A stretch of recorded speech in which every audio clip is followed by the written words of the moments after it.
Muitas vezes a Marvel traz referências ou criam perguntas que eles desenvolvem nos próximos projetos, mas acontece que em alguns casos essas perguntas ficam em aberto até hoje mesmo. Bem, fala pessoal, o meu nome é Vitor e nesse vídeo aqui bora conferir 20 perguntas que acabaram surgindo nos filmes e séries da Marvel, mas que até hoje ela ainda não respondeu. Como é o caso, por exemplo, do Celestial Tiamut, que parece que finalmente eles vão acabar respondendo sobre ele em Capitão América 4. Então, pra começar, bora falar sobre o Conselho dos Kangs que a Marvel apresentou em Quantumania, mas que até agora nenhuma conclusão foi realmente revelada para esse conselho aqui. De fato, a gente sabe a polêmica toda envolvendo Jonathan Majors, que resultou nele sendo demitido e no Kang basicamente sendo jogado para escanteio. Assim, depois do final da série do Loki, ficou meio que indicado que a TVA passou a ficar de olho em todas as variantes do Kang ao redor do multiverso para prevenir que qualquer Kang acabasse surgindo. O problema é que não ficou muito bem explicado se é realmente isso e se realmente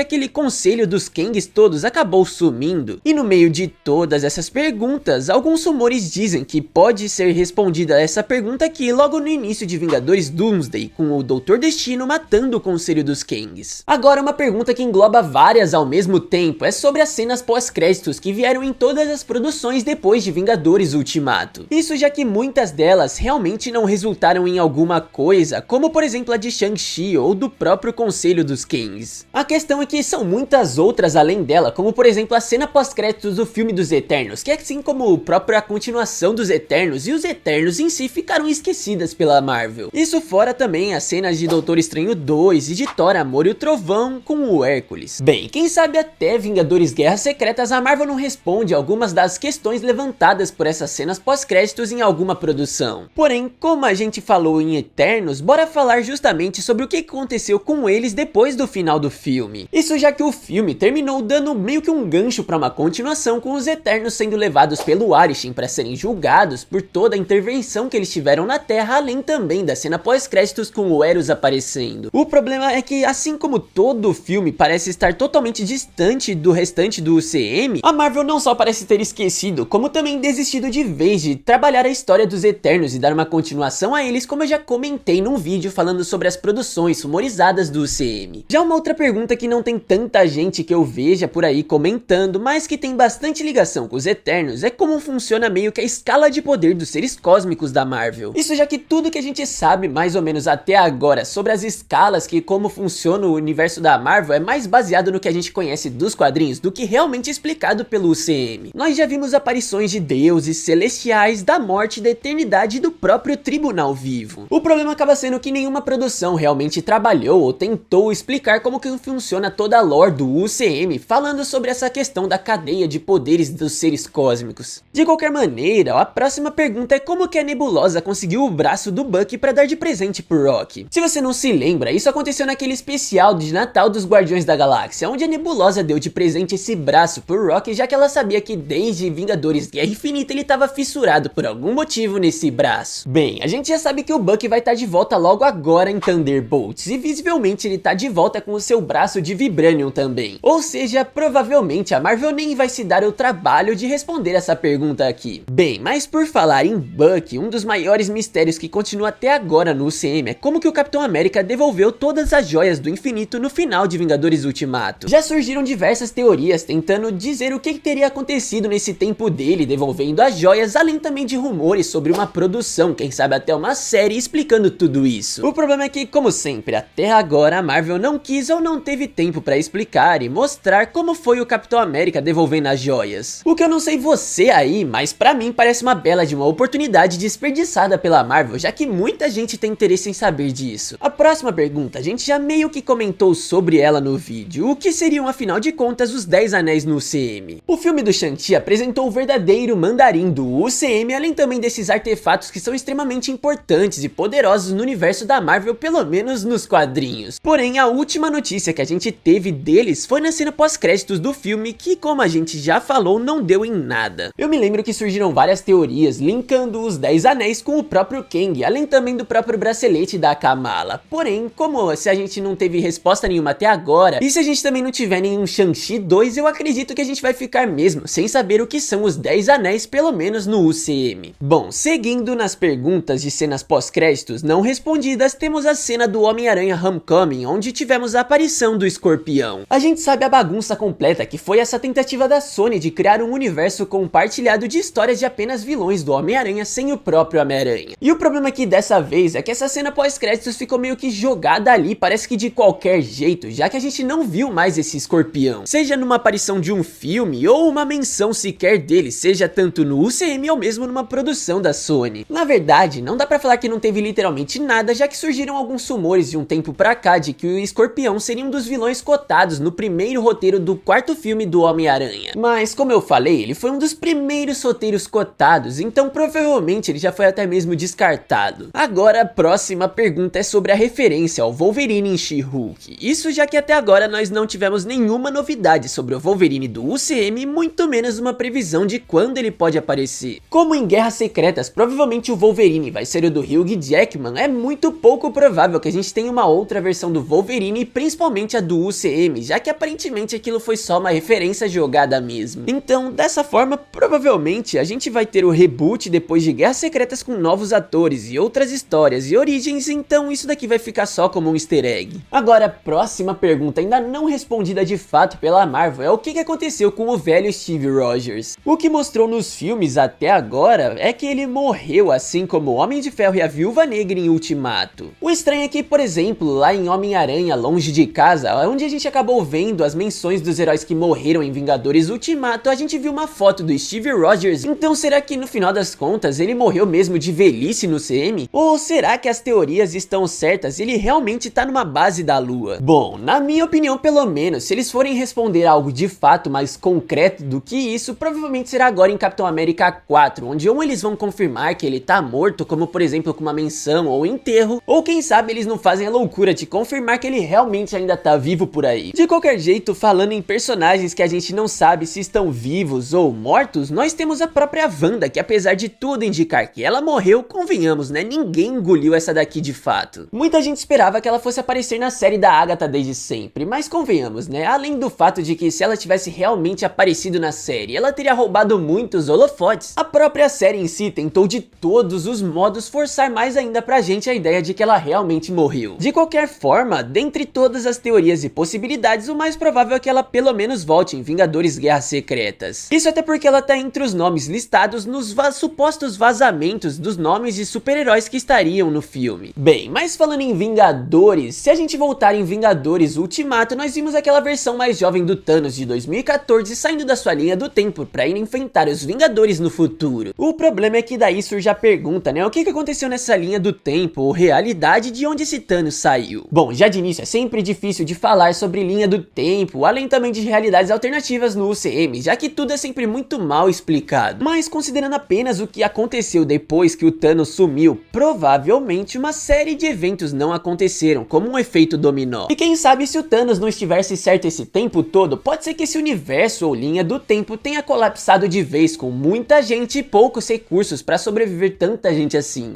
Me chamaram de demente. Bom, a próxima pergunta é sobre os dois personagens que já foram apresentados ou anunciados no CM, mas que simplesmente desapareceram e talvez nem voltem. No caso, eu tô falando justamente do Blade, que parece que ele nunca vai ter um filme de fato, além também do Cavaleiro Negro do Kit Harington, que apareceu lá no final do filme dos Eternos, e que, pra ser bem sincero com você aí, fã dele de Game of Thrones, eu acho bem difícil dele voltar, a não ser que o Cavaleiro Negro esteja, quem sabe, numa formação dos Filhos da Meia-Noite, assim como o Blade. Bom, agora uma pergunta muito comum e que, apesar de não ter sido respondida, é um pouco óbvia se o Loki da série vai ou não voltar. Bem, muito provavelmente a resposta é sim, já que não seria muito lógico se algo tão grande como as Guerras Secretas acontecessem no multiverso e o próprio Loki, que teoricamente, né, tá segurando todo o multiverso aí, fazendo com que ele ainda exista, não se envolva em toda essa história. Além disso, o nome do Loki também tá, assim como o da Feiticeira Escarlate, entre os nomes que vão aparecer em Vingadores Doomsday e Guerras Secretas, de acordo com alguns insiders. Bom, de qualquer forma, seguindo falando sobre os Vingadores, em Homem-Aranha de Volta ao Lar, a gente viu a Torre dos Vingadores sendo vendida, o que resultou neles mudando a base do grupo. Porém, como você já deve estar imaginando aonde isso daqui tá indo, né, a gente ainda não sabe quem de fato comprou a Torre dos Vingadores. Diversas teorias e rumores já surgiram, mas até agora a gente não sabe de nada, já que a Marvel não respondeu essa pergunta e sinceramente eu já acho que eles nem vão responder mais. Bem, agora antes da gente responder mais perguntas, perguntas, já deixa o seu like aí embaixo se você tá gostando do vídeo e é claro, né, se inscreve no canal se essa for a sua primeira vez aqui pra não perder mais vídeos como esse. Inclusive eu tenho uma dica aí pra você que curte jogar jogos no seu PC. Dá uma olhadinha aqui embaixo no link da descrição, que vai te levar lá pro site da nuvem, onde eu tenho certeza que você vai encontrar diversos jogos ótimos por ótimos preços. Muito obrigado. Então, continuando, em Doutor Estranho 2, no Multiverso da Loucura, nós conhecemos os Illuminati do Universo 838, onde, se você não se lembra, havia uma 7ª cadeira vazia na hora em que todos os membros foram apresentados. Isso gerou algumas perguntas sobre quem seria esse outro membro aí dos Illuminati, além de todos os que a gente viu no filme. E é claro, né, dentre os nomes mais cotados estava justamente o suposto Homem de Ferro superior do Tom Cruise, que muita gente achou que fosse estar no filme. Bem, a real é que, pra tristeza de quem queria muito que fosse ele, oficialmente a Marvel não disse nada, mas entre as cenas deletadas do filme tinha uma onde a Wanda matava o irmão do Thor, Balder. Ou seja, muito provavelmente era justamente ele o último dos membros dos Illuminati. Bem, agora seguindo em frente, depois da invasão secreta, a gente ficou se perguntando até hoje quando que o Rhodes teria sido substituído por um Skrull. Bem, mais uma vez não faltam teorias dos fãs para responder essa pergunta aqui. O problema é que muita gente esperava que essa pergunta fosse ser respondida em Armor Wars, que era suposto filme, depois que talvez tenha virado série ou sei lá o que teria o Rhodes como protagonista. Mas como aparentemente esse projeto foi engavetado ou até mesmo cancelado pela Marvel, dificilmente a gente vai realmente saber sobre isso. Bom, agora eu te pergunto aí uma das maiores perguntas e mistérios da Marvel que a gente já sabe há muito tempo. Você sabe o que aconteceu em Budapeste? Sem sombra de dúvidas, esse daqui é um dos maiores e mais antigos mistérios não respondidos pela Marvel, já que depois que ele foi citado lá no primeiro filme dos Vingadores, a gente achou que uma hora ou outra a Marvel fosse pelo menos mencionar o que realmente aconteceu, seja tanto no filme da Viúva Negra, que obviamente não falou nada, e também na série do Hawkeye, que também, como sempre, não disse nada. Por isso, se nenhuma das duas produções desses dois personagens falou nada sobre o que aconteceu em Budapeste, provavelmente esse mistério nunca vai ser realmente revelado. Já uma pergunta que, ao contrário dessa aqui, pode ser respondida logo é justamente o status atual dos Vingadores no UCM. Isso já que depois de Vingadores Ultimato, não ficou muito claro se existe algum grupo, alguma formação oficial dos Vingadores agora nesse universo. Eu pessoalmente acho que nós teremos 3 equipes dos Vingadores agora. Primeiro, os Vingadores liderados pelo Sam Wilson. Depois, os Thunderbolts, que provavelmente serão tipo os Vingadores sombrios trabalhando pro governo. E além deles, também acho que teremos os Jovens Vingadores, que já vem sendo teorizado há bastante tempo, ou quem sabe com o nome de Campeões, como já vem surgindo alguns rumores. Por último, nós temos uma pergunta que engloba as várias séries e produções da Marvel que não foram realmente canonizadas pro UCM. Isso a gente pode citar nomes como, por exemplo, as séries do Luke Cage, do Punho de Ferro e da Jessica Jones da Netflix, que diferente da série do Demolidor, que foi oficialmente canonizada, e até mesmo da própria série do Justiceiro, que como ele vai aparecer na própria série do Demolidor, é muito provável que também ela seja canonizada, essas 3 séries aí parecem que ficaram meio jogadas de escanteio, ou até mesmo descartadas pela Marvel. Mas as coisas vão além da Netflix, já que um bom exemplo é a própria série dos Agents of S.H.I.E.L.D., já que ao mesmo tempo que parece que ela se passa no UCM, ela parece meio jogada de lado, assim como essas outras, e também como a própria série da Peggy Carter. Então pode ser que alguma dessas séries seja também canonizada, ou que a Marvel tente fazer assim como o James Gunn tá fazendo com o DCU. Isso já que, de acordo com o próprio James Gunn, algumas coisas que aconteceram tanto em Esquadrão Suicida quanto também na série do Pacificador serão levadas como canônicas pro novo DCU, enquanto outras, como principalmente a formação da Liga da Justiça do antigo DCEU, vão ser descartadas. Bem, de qualquer forma, comenta agora aqui embaixo nos comentários alguma outra pergunta sua aí de algum mistério que ainda não foi respondido pela Marvel até agora. E é claro, também já deixa o seu like aí embaixo se você gostou do vídeo. Agora, se você quiser continuar vendo mais vídeos como esse, eu te recomendo um desses 2 vídeos aqui, que eu tenho certeza que você também vai gostar. Ou pelo menos se inscreve aqui embaixo no canal para ver mais vídeos como esse daqui quando eles forem lançados.